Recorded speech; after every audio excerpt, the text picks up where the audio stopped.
Hello everyone. So today we're going to be installing a new aluminum valve cover from Spelab. It's a new product. So I'm going to go ahead and start picking this one apart here. Probably go through some sped up footage here just so you don't have to sit through the entire process.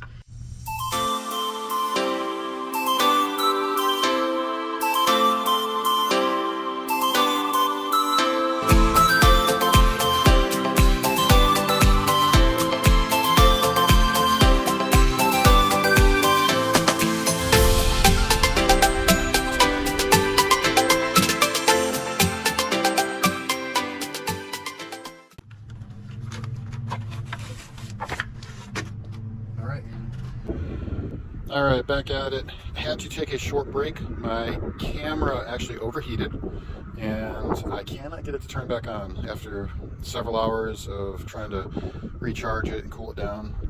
So I'm switching over cameras here. This is the valve cover. Check that out.